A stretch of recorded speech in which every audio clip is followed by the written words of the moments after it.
So students, आज हम पढ़ने वाले हैं chapter first of class 12 relations and functions.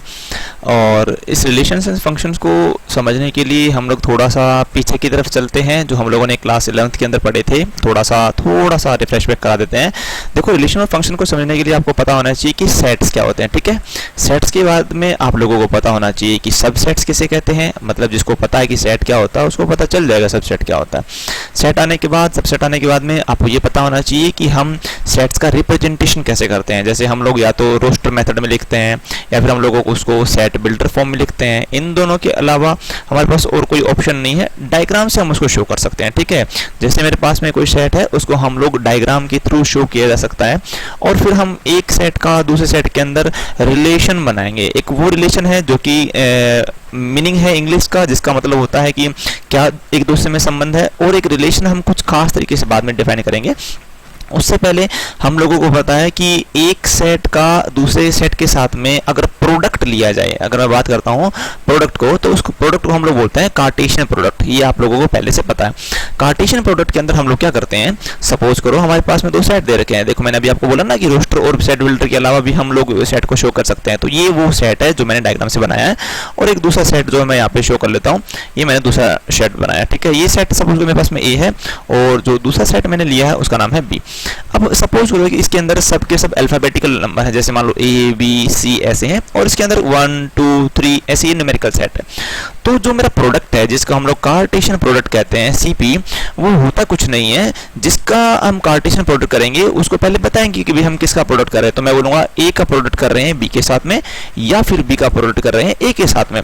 तो इस केस के अंदर हम लोग ये देखेंगे कि जो दोनों का प्रोडक्ट है वो उन दोनों का मल्टीपल नहीं होता है। ठीक है, क्योंकि मल्टीपल जो होता है वो अलजेब्रिक क्वांटिटीज के ऊपर, न्यूमेरिकल क्वांटिटीज के ऊपर लागू होता है। हम जो सेट थ्योरी पढ़ रहे हैं ये एब्स्ट्रैक्ट अलजेब्रा का पार्ट है। तो इसका जो कार्टेशियन प्रोडक्ट बनेगा वो इस पहले और दूसरे वाले सेट का एक ऑर्डर्ड पेयर मुझे लाके देगा। देखो, ऑर्डर्ड पेयर आप लोगों ने पढ़े हुए हैं, छोटी क्लासेस में आप लोग कोऑर्डिनेट शो करते थे। तो ऑर्डर्ड पेयर का मतलब होता है एक ऐसा ऑर्डर्ड मतलब होता है क्रम मतलब क्या होता है, वो किस क्रम में लिखे गए हैं या फिर किस ऑर्डर में लिखे गए हैं, किस सीक्वेंस में लिखे गए हैं। ठीक है, तो ऑर्डर्ड पेयर के अंदर जैसे पहला नाम ए का, तो इसका एलिमेंट आएगा ए, तो यहाँ पर आ जाएगा ए। फिर देखो यहाँ ए का किस किस के साथ में लिंक बनाया जा सकता है, मैं आपको दिखाता हूँ। ए का 1 के साथ में, ए का 2 के साथ में, ए का 3 के साथ में। तो दिख रहा है पहला एलिमेंट मिल जाएगा ए, 1। ठीक है, सिमिलरली मेरे को मिलेगा ए, 2। जैसे मैं आपको लिख देता हूँ यहाँ पे, तो कुछ इसी प्रकार से आ जाएगा यहाँ पे ए, 2 हो गया। ठीक है, और सिमिलरली ए, 3। तो आपको पता है कि ऐसे बी, 1 बी, 2 बी, 3 बनेंगे। तो इसी को हम लोगों ने बस यही बोला है कि ये प्रोडक्ट हो गया, कार्टेशियन प्रोडक्ट हो गया। ठीक है, बस कार्टेशियन प्रोडक्ट जिसको करना आ गया उसको रिलेशंस के बारे में, फंक्शंस के बारे में बहुत अच्छे से पता चल जाएगा। ठीक है, थ्योरी क्या बोलती है कि जब इन ए और बी के मल्टीपल्स को आप अगर एक बड़े से सेट में लिख दो। देखो, आपने यहाँ देखा है अभी कि यहाँ पे मेरे पास में 3 एलिमेंट आए, ए, 1 आया, ए, 2 आया, ए, 3 आया। सिमिलरली मेरे पास में बी, 1 बी, 2 बी, 3, सी, 1 सी, 2 सी, 3 आएंगे। तो टोटल आप देख सकते हैं 9 पीपल विल बी देयर। तो अगर आपको नहीं गिनना ऐसे, तो आप सीधा देखो ए क्रॉस बी को ऐसे भी कर सकते हो कि भाई ए के अंदर कितने एलिमेंट हैं। देखेंगे ए के अंदर 3 एलिमेंट है, बी के अंदर कितने एलिमेंट है, बी के अंदर भी 3 एलिमेंट है। तो टोटल 9 ऑर्डर्ड पेयर्स आपको मिलेंगे। अगर इन सब ऑर्डर्ड पेयर्स को मैं एक बड़े से सेट में डाल दूं, क्योंकि इस ऑर्डर्ड पेयर का नाम ए क्रॉस बी है, तो उसको मैं सबको एक बड़े से सेट में डाल देता हूं। ये देखो, एक बड़ा सा सेट लिया, इसमें मैं क्या क्या लिख दूंगा, ए, 1 लिख दूंगा, ए, 2, और सिमिलरली ऐसे ऐसे मेरे पास में 9 एलिमेंट्स आएंगे। लास्ट पर्सन का नाम होगा सी, 3। ठीक है, तो इसको तो हमने बोला कि ये एक सेट है। लेकिन अगर अब इसी सेट के मैं सबसेट बनाना स्टार्ट कर दूं, देखो मैं आपको पहले भी कहा था सेट पता है तो सबसेट भी पता होना जरूरी है। अगर मैं इसके सबसेट करूं तो मेरे को पता है कि किसी सेट के अंदर अगर n एलिमेंट्स होते हैं तो उसके पास में 2 की पावर n सबसेट होते हैं। ठीक है, 2 की पावर n सबसेट होते हैं। तो उन 2 की पावर n सबसेट को अगर मैं यहाँ काउंट करूंगा तो यहाँ पे मेरे पास में 9 लोग हैं। तो यहाँ पे बनेगा 2⁻9 it is equal to 512 subset बनेंगे। और उन 512 सबसेट्स में से एक सबसे पहले बड़ा खास आदमी होता है जिसका नाम होता है 5, और एक सबसे लास्ट वाला इंसान बड़ा खास होता है जिसका नाम होता है ए क्रॉस बी, जो कि सेट का ही नाम होता है क्योंकि पूरा सेट आ जाता है उसमें।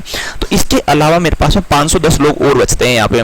तो इन 510 और एक 11 और एक 12, इन टोटल 512 सबसेट्स को ही हम लोग बोलते हैं रिलेशंस। क्या बोला जाता है, रिलेशंस बोला जाता है। अच्छा, इनमें से ये सबके पास होता है और ये भी सबके पास होता है, इसलिए इन लोगों का नाम पड़ गया था ट्राइवियल रिलेशंस। ट्राइवियल को हम लोग लोग हिंदी में तुच्छ बोलते हैं। तुच्छ मतलब जो जो चीज़ सबके पास होती है वो तुच्छ होती है, ठीक है, उसका कोई सेंस नहीं होता, उसकी कोई वैल्यू नहीं होती है, ठीक है। तो 510 रिलेशंस यहाँ से और 2 लोगों के रिलेशन यहाँ से, टोटल 512 मेरे पास में इसके सबसेट बनेंगे और उन सबसेट को हम लोगों ने क्या नाम दिया है, रिलेशंस नाम दिया। अब आ जाते हैं 12th क्लास के ऊपर। 12th क्लास में इन्हीं रिलेशंस को, जिनको मैं यहाँ पे ट्राइवियल नाम दे रहा हूँ, इसी को यहाँ पे वही ट्राइवियल नाम होने की वजह से, क्योंकि फाई है, फाई का मतलब एक नल सेट होता है, तो इसका नाम रखा गया एम्प्टी रिलेशन, ठीक है, एम्प्टी रिलेशन नाम रखा गया। और ये क्योंकि पूरा सेट वापस आ रहा है तो इसका नाम रखा गया यूनिवर्सल रिलेशन। अच्छा, इनके अलावा जो लोग हैं बीच में बचे हुए हैं, इनको भी हम कैटेगराइज करेंगे। उनकी कैटेगराइज करने के लिए हमको ये पढ़ना है कि रिलेशन कितने टाइप का होता है। तो देखो, प्रोमिनेंटली रिलेशन 4 तरह के होते हैं। उनमें से सबसे पहले आपके पास में आएगा आइडेंटिटी रिलेशन, ठीक है, वो अभी हम लोग जैसे एक बार नाम दे देते हैं, फिर आप लोगों को सबके बारे में बताएंगे, ठीक है। रिफ्लेक्सिव रिलेशन, ठीक है। थर्ड में होता है सिमेट्रिक रिलेशन, सिमेट्रिक। और फोर्थ में आपके पास में होता है ट्रांजिटिव रिलेशन। देखिए बड़ी आसान है, बहुत ज़्यादा आसान है। देखो, क्योंकि यहाँ पे 512 लोग थे तो इतने लोगों को ऊपर स्टडी करना थोड़ा सा मुश्किल पड़ता है जब हम बिल्कुल शुरुआत में होते हैं। तो हम क्या करते हैं कि थोड़ा सा सेट छोटा कर लेते हैं ना। देखो, सेट को छोटा करेंगे तो हम लोगों को समझने में आसानी होगी। देखो, सपोज करो एक सेट आपके पास में ये है और एक सेट आपके पास में यहाँ पे ये है, ठीक है। यहाँ पे आपके पास में 2 एलिमेंट है, ए, और यहाँ पे एलिमेंट है बी। यहाँ पे पास में एलिमेंट है 1 और यहाँ के आपके पास में एलिमेंट है आपके पास में 2, ठीक है। देखो, अब आपके पास 2 एलिमेंट यहाँ है, 2 एलिमेंट यहाँ है, तो total 2⁴ is equal to 16 subset बनेंगे, जिसमें से एक होगा फाई और एक होगा आपका, अगर इसका नाम ए है, इसका नाम अगर बी है, तो एक हो जाएगा आपके पास में ए क्रॉस बी। तो वो 14 लोग बच गए पीछे, ठीक है, 14 पीपल बचे हुए हैं। देखो, इन 14 पीपल के अंदर आप देखो, यहाँ से आपके पास में एक 1 के साथ जाके रिलेशन बनाएगा, A2 के साथ रिलेशन बनाएगा, इस प्रकार B1 के साथ बनाएगा और B2 के साथ में रिलेशन बनाएगा, है ना। तो हमें बस इन लोगों को एक बार लिख लेना है। और क्योंकि 14 लोग हैं तो 14 नाम रखने पड़ेंगे। तो अब 14 नाम कहाँ से रखे, हमने इसका नाम रखा 14 लोगों का R1, R2, R3, R4। तो ऐसे करके हम रिलेशंस के नाम रखना स्टार्ट कर देते हैं, ठीक है। अब देखो, आइडेंटिटी रिलेशन है, तो आइडेंटिटी रिलेशन के अंदर क्या होगा कि अगर आप रिलेशन बनाओगे तो सपोज करो कि यहाँ पे एक R1 नाम का आपने एक रिलेशन उठाया, ठीक है। एक ही नहीं है, ऐसे बहुत सारे लोग हो सकते हैं, ठीक है। सपोज करो R1, R2, R3, कई लोग इसके हिस्से में आए, लेकिन ऐसा होगा नहीं यहाँ पे। देखो क्यों नहीं होगा, देखो आइडेंटिटी वर्ड से आप समझ में आ जाना चाहिए आप लोगों को। आइडेंटिटी का मतलब होता है कि जैसे हमारे पास में एक आइडेंटिटी कार्ड होता है, तो वो वही होता है जो हमारी फोटो होती है, वो वही इंसान है, उसके ऊपर जो हम हैं। तो आइडेंटिटी के अंदर क्या होता है कि जब आप ऑर्डर्ड पेयर बनाओगे तो उस ऑर्डर्ड पेयर के अंदर 2 एलिमेंट होंगे। एक होता है पहला एलिमेंट जिसको हम लोग प्री इमेज बोलते हैं, एक होता है दूसरा एलिमेंट जिसको हम इमेज बोलते हैं। ये मैं आपको थोड़ी देर बाद बताऊंगा जब हम फंक्शन के बारे में बात करेंगे। तो अभी मैं बात कर रहा हूँ इसकी और इस एलिमेंट की। अगर ये दोनों एलिमेंट एग्जैक्टली सेम हैं तब तो ये बन जाएगा आइडेंटिटी रिलेशन, अदरवाइज ये आइडेंटिटी रिलेशन नहीं होगा। लेकिन इसमें बहुत सारी शर्तें हैं। देखो, यहाँ जो सेट आपके सामने नजर आ रहा है, इसमें अगर आप यहाँ पे ए डालोगे तो यहाँ पे 1 आएगा, या फिर ए डालने पे आपके पास में 2 आएगा, या फिर आपके पास में बी डालने पर 1 आएगा और बी डालने पर 2 आएगा। तो इन 4 लोगों से तो हमें कॉम्बिनेशन करने हैं। सपोज कोई मैंने कॉम्बिनेशन लिया A,1, A,2 और B,1, एक मेरे पास में रिलेशन बन गया। इस रिलेशन में पहला और दूसरा ऑर्डर्ड पेयर के एलिमेंट बिल्कुल भी सेम नहीं है। A है तो यहाँ 1 है, यहाँ A है तो यहाँ 2 है, यहाँ B है तो यहाँ पे 1 है। तो ऐसा मैं देख पा रहा हूँ कि कोई भी लोग आपस में एक जैसे नहीं है, तो ये आइडेंटिटी रिलेशन नहीं बना। तो आइडेंटिटी रिलेशन कैसे बनेगा, यहाँ सबसे बड़ा रोल प्ले होता है हमारे लिए कि बेसिक क्या है। बेसिक ये है कि भाई आप देख पा रहे हो कि अगर ना ये दोनों सेट अलग अलग हुए तो भाई प्रॉब्लम है, आप आइडेंटिटी रिलेशन कभी बना ही नहीं पाओगे। इसलिए डेफिनेशन की सबसे पहली शुरुआत यही कहती है कि आइडेंटिटी रिलेशन रिफ्लेक्सिव हो, सिमेट्रिक हो या ट्रांजिटिव हो, उन लोगों का सबसे पहली शर्त ये है कि आप 2 अलग अलग सेट में काम नहीं करोगे। एक सेट ए है तो दूसरा सेट भी क्या होना चाहिए, ए ही होना चाहिए, ठीक है। तो ये सबसे बड़ी जो हमारे पास में बेसिक रिक्वायरमेंट थी वो ये है। तो देखो ए है और यहाँ पर भी ए है, इसीलिए अगर मैं ए क्रॉस ए करूंगा तो इसके सभी जो रिलेशन बनेंगे उन रिलेशंस को बोला जाता है रिलेशंस ऑन ए। पहला तो हम क्या बोलते थे, relation from A to B बोल सकते थे, लेकिन अब आपको अगर आइडेंटिटी रिलेशन बनाना है तो ये जानना जरूरी है कि आपके दोनों बंदे सेम होने चाहिए, क्योंकि पहला एलिमेंट यहाँ से आ रहा है, दूसरा एलिमेंट यहाँ से आ रहा है, और ये कभी भी सेम नहीं हो पाएंगे अगर ए और बी सेट सेम नहीं हुआ तो सबसे पहली कंडीशन हुई ए क्रॉस ए ही करना है आप लोगों को, या फिर आप लोगों को रिलेशन हमेशा ऑन द सेट ढूंढना है, ठीक है। अब देखो, इसके लिए मैंने आप लोगों के सामने एक सेट लिया है जिसका नाम है ए और बी, और यहाँ पर भी आपके पास में वही सेट आएगा ए और बी, और इन लोगों का जो नाम है वो यहाँ पर ए है, तो इसका भी क्या नाम हो जाएगा, ए हो जाएगा। अब देखो मैं रिलेशन बनाना स्टार्ट करता हूँ। देखो यहाँ पे 2 जने हैं, यहाँ पर भी 2 जने हैं, तो ए क्रॉस ए के अंदर मेरे पास में 4 जने होंगे। 2 की पावर 4 इक्वल्स टू 16 रिलेशंस बनेंगे, जिसमें से एक होगा 5 और एक होगा ए क्रॉस ए, तो बचे 14 लोग। उसमें से मैंने R1 R2 करके R14 तक नाम रख देने हैं। उस लोगों के अंदर जैसे मैंने एक उठाया ए कोमा ए, ठीक है, जैसे ये मैंने उठाया ए कोमा ए, और फिर मैंने यहाँ से ए कोमा बी को छोड़ दिया और बी कोमा ए को भी छोड़ दिया और ले लिया मैंने यहाँ से बी कोमा बी, ये एक रिलेशन ले लिया, ठीक है। तो यहाँ पे आपको ध्यान से ये देखना है कि यहाँ पे आपका first element is exactly equal to second element, second element यहाँ का first element exactly equal to second element, तो ये रिलेशन आइडेंटिटी रिलेशन है। लेकिन अगर मैं आगे जाऊंगा, आपको रिफ्लेक्सिव पढ़ाऊंगा, तब आप लोगों को इन दोनों का बेसिक डिफरेंस पता चलेगा, ठीक है। ध्यान देना, मैंने अभी इसको बोला है कि ये रिलेशन मेरे पास में कैसा है, आइडेंटिटी रिलेशन है, ठीक है। ये भी आपको पता है कि इस ए क्रॉस ए के लिए आप लोगों के लिए ये आपका डोमेन रहता है, ये आपका को डोमेन रहता है, ठीक है, जिसकी वजह से आप लोग इसका क्रॉस प्रोडक्ट कर पाते हो। अब अगर आपने यहाँ पे आइडेंटिटी रिलेशन बोला है इसको, तो हमारी जो बुक्स हैं एनसीईआरटी की, उसमें रिफ्लेक्सिव से स्टार्ट किया गया है, ठीक है। तो रिफ्लेक्सिव रिलेशन क्या है और इसमें और उसमें फर्क क्या है, वो सबसे ज्यादा इंपॉर्टेंट चीज है जानना आपके लिए। तो देखो अब रिफ्लेक्सिव रिलेशन में और इसमें क्या फर्क है वो ध्यान से देखना। देखो रिफ्लेक्सिव रिलेशन में भी क्या होगा, जो आपके एलिमेंट हैं ऑर्डर्ड पेयर के, उसका पहला और सेकंड एलिमेंट बिल्कुल सेम होगा। इसी प्रकार यहाँ पर बी कोमा बी भी आएगा। फिर आप बोलोगे भैया आइडेंटिटी में और रिफ्लेक्शन में फर्क क्या रहा, फर्क सबसे बड़ा ये है कि यहाँ पर आपके पास में और लोग भी आ सकते हैं, जैसे ए कोमा ए आया, बी कोमा बी आया, और सपोज को ए कोमा बी आ गया, ठीक है। तो ये 100% रिफ्लेक्सिव तो है इन दोनों की वजह से, और इस एलिमेंट के मौजूद होने से उसको कोई प्रॉब्लम नहीं है, ये रिफ्लेक्सिव रिलेशन है। लेकिन इसकी प्रॉब्लम ये है कि इसके पास में जितने एलिमेंट आपके यहाँ हैं उतने ही एलिमेंट इसके यहाँ पर होने चाहिए। जैसे आपके पास में एक और एक 2 जने हैं, तो यहाँ पर 2 ही ऑर्डर्ड पेयर आएंगे। यहाँ पर आप देखोगे तो 1 2 और 3 जने हैं, लेकिन रिफ्लेक्सिव वालों को ये फर्क नहीं पड़ता है कि इसके पास में 3 है, 4 है, 5 है, 6 लोग हैं, it doesn't matter for this. लेकिन आपका आइडेंटिटी रिलेशन फर्क पड़ता है, और आइडेंटिटी रिलेशन बोलता है कि मेरे पास, यानी अगर इसका नाम रख दिया R1, तो बोलता है मेरे R1 में जितने लोग आएंगे उन सभी के अलावा वो लोग नहीं आएंगे जिनका एक भी एलिमेंट चेंज हो रहा हो। तो ये है basic difference between identity relation and reflexive relation, ठीक है। आई होप आप लोगों को बड़ा इजीली से समझ में आ गया होगा। अब बात करते हैं सिमेट्रिक रिलेशन की।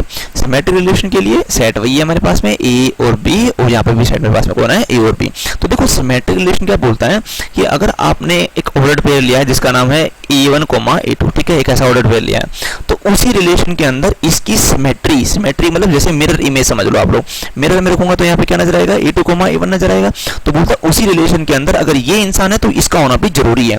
इसीलिए अब आप ध्यान दो, अगर मैं रिफ्लेक्सिव रिलेशन की बात करूं तो ए कोमा ए है, इसका मिरर क्या होगा, इसका मिरर होगा ए कोमा ए। तो यहाँ पे ए कोमा ए का मिरर ए कोमा ए, यानी हर रिफ्लेक्सिव एलिमेंट जो है वो सिमेट्रिक बन जाता है। अब बात करते हैं सिमेट्रिक के बारे में। देखो A1, A2 दे रखा है, A2, A1 होना जरूरी है। तो देखो यहाँ से क्या क्या मेरे को मिल सकता है। सपोज करो मैंने यहाँ से लिया आपके पास, तो जैसे अब मैं यहाँ से मान लो एलिमेंट उठा रहा हूँ ए कोमा ए, ठीक है, मैं जैसे बनाता हूँ एलिमेंट्स। अब मैंने एक रिलेशन लिया, रिलेशन का नाम मैंने कुछ भी लिख दिया, R3, R1, R2 जो आपकी इच्छा हो। मोस्टली आपको R1 ही देखने को मिलेगा सब जगह। तो सपोज मैंने एक रिलेशन बनाया, जैसे मैंने लिखा ए कोमा ए, ठीक है, और मैंने लिखा ए कोमा बी, फिर मैंने लिखा यहाँ से बी कोमा ए, और फिर मैंने लिखा बी कोमा बी। ये मेरे पास में एक रिलेशन बना, ठीक है। ये जो रिलेशन है इसके बारे में थोड़ी सी छानबीन करते हैं। देखो ए कोमा इसके बारे में देखते हैं। ए कोमा ए होने की वजह से ये आइडेंटिटी बन सकता था, लेकिन इस इंसान के आने की वजह से आइडेंटिटी नहीं था, ठीक है। यानी ये सिर्फ एक सिर्फ रिफ्लेक्सिव रिलेशन बन के रह सकता है। ए कोमा ए है, बी कोमा बी है, तो ये रिफ्लेक्सिव हो चुका है क्योंकि दोनों एलिमेंट्स जो है इसके यहाँ पर इन दोनों एलिमेंट्स के लिए सेम टू सेम एलिमेंट सामने मौजूद है। अगर अब मैं बात करूंगा इस इंसान की ए कोमा ए की, तो देखो ए कोमा ए का मिरर ए कोमा ए ही होगा, तो यही एलिमेंट अपने लिए सिमेट्री का काम कर रहा है। तो इन लोगों को सिमेट्री कभी चेक नहीं करना क्योंकि ये हमेशा सिमेट्रिक रहते हैं, इनकी सिमेट्री चेक करने की जरूरत नहीं है। अब बचा ए कोमा बी। अगर मैं ए कोमा बी के यहाँ पे मिरर रख दूं तो ए कोमा बी जो है वो बी कोमा ए के जैसा जैसा नजर आएगा, यानी ये एलिमेंट इसका सिमेट्रिक है और ये एलिमेंट इसका सिमेट्रिक है। तो हाँ मैं कह सकता हूँ कि यहाँ जो रिलेशन बन रहा है ये रिलेशन कैसा रिलेशन है, सिमेट्रिक रिलेशन, ठीक है। और लास्ट में जो आपके पास में है वो है ट्रांजिटिव रिलेशन, ठीक है। देखो ट्रांजिटिव रिलेशन को समझने के लिए आप लोग पहले ट्रांजिटिव वर्ड का मतलब समझो। देखो ट्रांजिटिव का मतलब होता है ट्रांजिशन, मतलब जैसे ये एक फ्रेंड है, ठीक है, एक इंसान है, ये इसका ए नाम का इंसान है और ये एक बी नाम का इंसान है और एक सी नाम का इंसान है। ए और बी आपस में फ्रेंड है, ठीक है। तो ए और बी आपस में फ्रेंड हो गए, या फिर ये समझो कि ए और बी सगे भाई हैं, और मैं बोलूँ कि बी और सी भी सगे भाई हैं, तो मैं कह सकता हूँ कि ए और सी भी आपस में क्या है, भाई हैं। लेकिन ये रिलेशन या जो मैंने ये शब्द बोले हैं ये हर रिलेशन के ऊपर लागू नहीं हो सकते। जैसे मान लो ए जो है वो बी का बेटा है और बी जो है वो सी का बेटा है, तो ए जो है वो सी का बेटा तो नहीं होगा ना, वो पोता होगा। तो ये रिलेशन बनाने के लिए आपको रिलेशन को जानना जरूरी है कि वो रिलेशन बोल क्या रहा है, ठीक है। जैसे अगर मैं सेट थ्योरी से बात करूं तो सपोज करो मेरे पास में a1, a2 एक एलिमेंट है जो कि इस a की तरह काम कर रहा है, फिर मेरे पास में एक a2, a3 नाम का एलिमेंट है वो इस b की तरह काम कर रहा है। तो देखो a1 और a2 का आपस में रिलेशन है, a2 और a3 का रिलेशन में, तो अगर मैं इसका डायरेक्ट ट्रांजिशन कर दूं और अगर उस रिलेशन के अंदर मेरे को a1, a3 नाम का एलिमेंट मिल जाए तो मैं बोलूँगा हाँ वो रिलेशन ट्रांजिटिव है। अभी देखो बहुत बहुत ज़्यादा प्रॉब्लम है इस टॉपिक के अंदर, अब बच्चे बहुत ज़्यादा गलतियाँ करते हैं, और गलतियाँ कैसे करते हैं वो मैं आपको बताता हूँ। देखो सपोज करो मैं इसी के बारे में बात करता हूँ, ठीक है, इसी के बारे में। देखो यहाँ पे a, था, ये रिफ्लेक्सिव है, ये a, देखो ये खुद देखना कितनी बार घूमेगा। देखो a, और a, अगर 2 बार लिखा हो तो सेट होने की वजह से मैं एक ही बार लिखना पड़ता है, तो मैं एक चीज को 2 बार लिख सकता हूँ, एक चीज को मैं 3 बार भी लिख सकता हूँ, फर्क नहीं पड़ता है। अब देखो इस a का इस a के साथ रिलेशन है और इसी ए का इस ए के साथ रिलेशन है, तो मैंने कहा कि भाई इस ए का इस ए के साथ रिलेशन है, तो जो कि यहाँ लिखा गया, यानी ये जो एलिमेंट है ये रिफ्लेक्सिव, सिमेट्रिक और ट्रांजिटिव हमेशा रहेगा। इसी प्रकार ये रिलेशन रिफ्लेक्टिव, सिमेट्रिक और ट्रांजिटिव हमेशा रहेगा।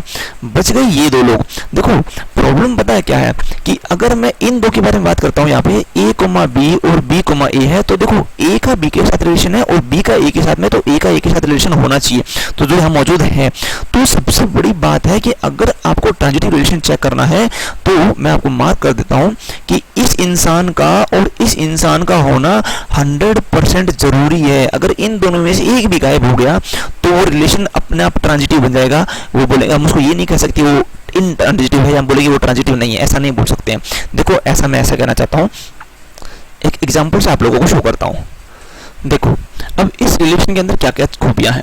देखो सेट आपको दे रखा था 1, 2 और 3 नाम के एलिमेंट का, तो यहाँ पे 1, 1, 2, 2 और 3, 3 अगर मौजूद है, देखो 1, 1, 2, 2 और 3, 3 मौजूद है, तो ये आइडेंटिटी बन सकता था, पर ये लोग एक्स्ट्रा आ गए, इसकी वजह से आइडेंटिटी नहीं है, ये रिफ्लेक्सिव है, ठीक है।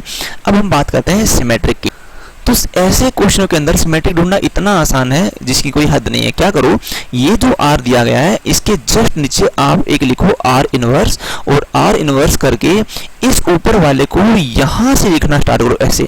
तो यहाँ से मेरा सबसे पहले क्या लिखा जाऊंगा, 2,3 को उल्टे की तरफ से लिखना, तो 3,2, इसको मैं क्या लिख दूंगा 2,1, इसको क्या लिखूंगा मैं 3,3, इसको लिखूंगा 2,2 और इसको लिखूंगा 1,1। इसका नाम होता है R इनवर्स। अब क्या करो, इन दोनों में जो कॉमन है वो काट दो, अगर पूरा कट जाए तो है वो आप लोगों का सिमेट्रिक, अदरवाइज सिमेट्रिक नहीं है। देखो जैसे 1,1 को 1,1 ने काट दिया, 2,2, 3,3, 2,2, 3,3 काट दिया, यहाँ 3,2 है और यहाँ 2,3, इन दोनों को काटने के लिए कोई एलिमेंट मौजूद नहीं है, तो 100% ये इंसान सिमेट्रिक नहीं है, ठीक है। अगर यहाँ पे कुछ ऐसा होता कि ये और ये दोनों इससे कट जाते तो ये सिमेट्रिक होता, ये तो सिमेट्रिक को पहचानना हो गया। अब हम बात करते हैं ट्रांजिटिव के लिए, ठीक है। ट्रांजिटिव के लिए क्या करते हैं कि आप लोग देखो 1, 1, 2, 2 और 3, 3 हमेशा ट्रांजिटिविटी देंगे। अब बात करते हैं इस इंसान की। देखो ये है सबसे इंपॉर्टेंट इंसान। मैंने बोला कि ए और बी का मौजूद होना जरूरी है, तो देखो अगर 1 जा रहा है 2 पे, थोड़ा साइड में निकाल लेता ताकि आपको दिखने में आसानी हो। 1 जा रहा है 2 के पास और 2 जा रहा है 3 के पास, तो सोचने वाली बात है। 1 जा रहा है 2 के पास, मतलब ये फर्स्ट क्राइटेरिया को फॉलो कर रहा है, मतलब फर्स्ट कंडीशन इसके पास में है कि हाँ भाई ये मौजूद है। सेकंड कंडीशन भी मौजूद है कि ये एलिमेंट किसी और के पास में भी रिलेशन बना रहा है। तो अब 1,3 का रिलेशन मौजूद होना चाहिए तो है ये ट्रांजिटिव, और अगर 1,3 मौजूद नहीं हुआ तो ट्रांजिटिव भी नहीं होगा। तो मैं यहाँ ऊपर देख पा रहा हूँ 1,2 और 2,3 के होते हुए भी यहाँ 1,3 नहीं है, तो ये रिलेशन जो दिया गया है ये ट्रांजिटिव नहीं है। लेकिन अगर कुछ इस प्रकार आता सेट, जैसे ये यहाँ नहीं होता, तो क्या होता कि मेरे पास में 1 जा रहा है 2 पे, ठीक है, तो 1, 2 पे जा रहा है, तो इस 2 का किसी और के पास जाने के लिए कोई जगह नहीं बची है, यानी सिर्फ फर्स्ट कंडीशन फॉलो हो रही है, सेकंड कंडीशन ही फॉलो नहीं हो रही है। तो कंडीशन दोनों फॉलो होगी तभी आप ये बोल पाओगे कि भाई वो ट्रांजिटिव नहीं है या ट्रांजिटिव है, अदरवाइज वो 100% हमेशा क्या रहना है, ट्रांजिटिव रहना है। ये हम लोगों का बेसिक था। अब इसको हम लोग जैसे थ्योरी बोली जाती है वैसे थ्योरी से पढ़ लेते हैं। पहला, अगर मैं बात करूं रिफ्लेक्सिव रिलेशन की, तो एक रिलेशन रिफ्लेक्सिव होगा, कब होगा? अगर उसके अंदर a, a मौजूद है। a, a किसके लिए मौजूद है? किसके लिए मौजूद है कि फॉर एवरी वैल्यू ऑफ, ये जो आपका वैल्यू है ये उठ के आया है आपका a, जो आपका उठ के आया है बिलोंग करता है आपके सेट से, जहाँ पे a जो है आपका गिवन सेट है। ध्यान दो, आपका सेट गिवन है जिसका नाम है a, और यहाँ पे भी इसका क्या नाम है a। सपोज करो यहाँ पे मेरे पास में a, b और c एलिमेंट हो, तो यहाँ पर भी क्या एलिमेंट होंगे? a, b और c। तो वो लोग जो सेम सेम नजर आएंगे वो रिफ्लेक्शन में आ जाएंगे, जैसे a, b, b और c। इसके अलावा भी लोग हो सकते हैं, इट डजेंट मैटर, वो रिफ्लेक्सिव तो होगा। ठीक है, सेकंड बात करते हैं हम लोग सिमेट्री की। सिमेट्री के लिए आप लोगों को क्या करना है, अगर a1, a2 एलिमेंट जो है वो बिलोंग करता है आपका रिलेशन को, ये जो a1 को, जैसे मान लो इसको a1 बोला गया, इसको a2 बोला गया, a1, a2 अगर रिलेशन में है तो इंप्लाइज दैट, इसका मतलब है कि a2, a1b उस रिलेशन में होगा, 100% होगा। तभी इसका मैं उल्टा कर पाऊंगा तो ये कट जाएगा इसके साथ में। ठीक है, तो ये रिलेशन सिमेट्रिक है, अगर ये मौजूद नहीं है तो ये सिमेट्रिक नहीं है। तीसरा है मेरे पास में ट्रांजिटिव। तो ट्रांजिटिविटी के लिए क्या है, अगर a1, a2 जो है वो R में है और a2, a3 भी आपका R में है, रिलेशन के अंदर दोनों मौजूद है, इसलिए मैंने कहा ना ये फर्स्ट कंडीशन है और ये सेकंड कंडीशन फॉलो हो रही है। इसका मतलब है कि a1, a3 भी R में मौजूद होगा तो वो ट्रांजिटिव रिलेशन है, अदरवाइज वो रिलेशन ट्रांजिटिव नहीं है। अगर कोई ऐसा रिलेशन है जो एक ही वक्त पर रिफ्लेक्सिव भी है, सिमेट्रिक भी है और ट्रांजिटिव भी है, तो उस रिलेशन को हम लोग बोलते हैं इक्विवेलेंस रिलेशन। ठीक है, क्या नाम हो जाता है? Equivalence relation. एक एग्जांपल से समझाता हूँ। देखो, क्वेश्चन कह रहा है कि show that relation R, relation का नाम है R आपके पास में। ठीक है, तो आप रिलेशन का नाम रख लोगे यहाँ पे R, ये आपने रिलेशन का नाम रख दिया R। In the set Z, in the set Z का मतलब है, जैसे अभी मैंने बोला ना कि रिलेशन ऑन A, इसी प्रकार रिलेशन इन A है, तो रिलेशन जो है वो आपका Z से Z में जा रहा है। ठीक है, मतलब Z क्रॉस Z आप लोगों को करना है। अच्छा, इसका मतलब क्या होता है, थोड़ा सा बता देता हूँ। इसका मतलब ऐसा होता है, यहाँ पे Z होगा, यहाँ पर भी Z होगा, और इन दोनों को जोड़ने वाला जो रिलेशन का नाम R है। ठीक है, तो हम बोलते हैं R such that Z to Z, और हम कई बार इसको Z क्रॉस Z भी लिखते हैं, क्योंकि हमें Z क्रॉस Z करके ही रिलेशन लेके आना। गिवन बाय, अच्छा रिलेशन का नाम क्या है वो पढ़ो ध्यान से। रिलेशन का नाम अगर R है, जिसका नाम R था, उसके अंदर एलिमेंट कुछ ऐसे आएंगे, a, b नाम का एलिमेंट होगा। सच दैट, इसका नाम होता है such that 2 divides a minus B. अगर आपने a माइनस बी किया तो 2 नाम का बंदा उसको डिवाइड करेगा। मतलब इसका ये है कुछ इस प्रकार कि a माइनस बी अपॉन 2 होना चाहिए, it is there, it is true, ये होना चाहिए वहाँ पे। ठीक है, तो मेरे पास में क्राइटेरिया क्या क्या है। सबसे पहले मैं इसको रिफ्लेक्सिविटी चेक करूंगा या फिर रिफ्लेक्सिव के लिए चेक करूंगा। देखो, आप कोई भी एक इंटीजर यहाँ से उठाओ। ठीक है, सपोज करो मैंने बोला कि a बिलोंग्स टू Z। ठीक है, a नाम का इंटीजर मैंने उठाया यहाँ से।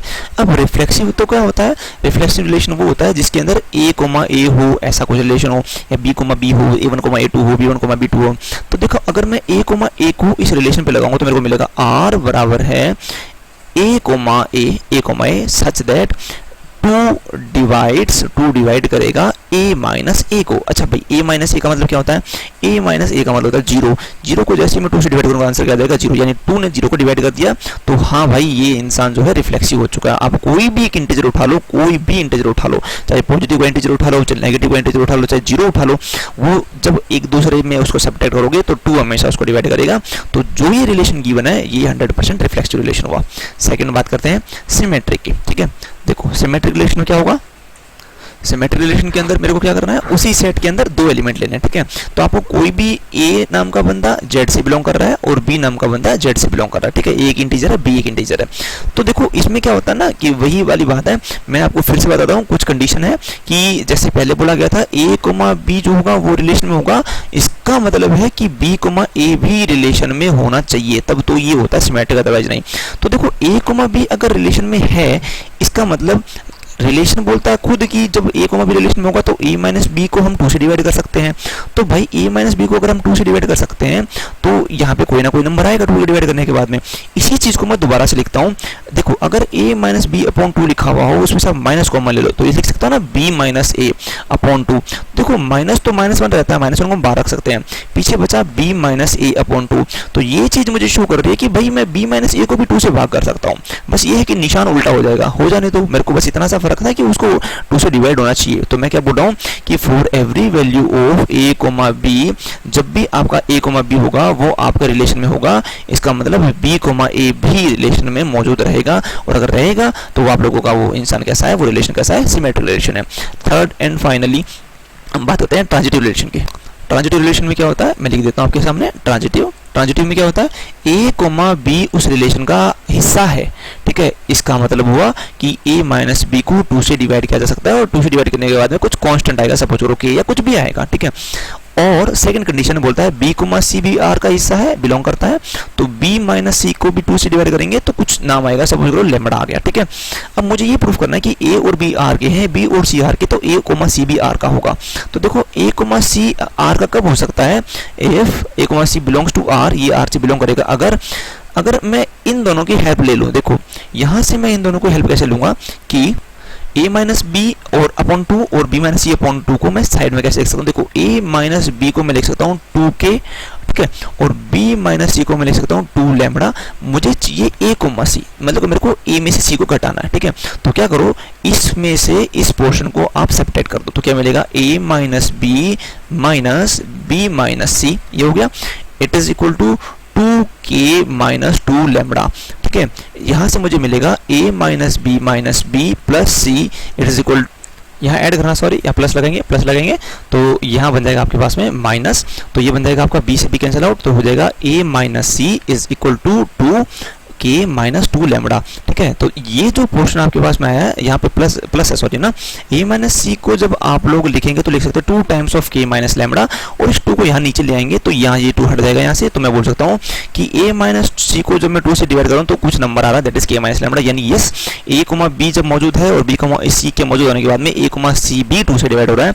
तो जो मेरे को रिलेशन दिया गया था, रिलेशन मैं आप लोगों को दिखा देता हूँ, ये आपके पास रिलेशन दिया गया था, ये था रिलेशन, ठीक है। ये जो मैंने ब्लू कलर से हाइलाइट कर रखा है, ये जो रिलेशन है ये आपके पास में रिफ्लेक्सिव भी हो गया, सिमेट्रिक भी हो गया और ट्रांजिटिव भी हो गया। ऐसा रिलेशन जो तीनों होता है उसको हम लोग क्या बोलते हैं, इक्विवेलेंट रिलेशन बोलते हैं। So that was all about relations.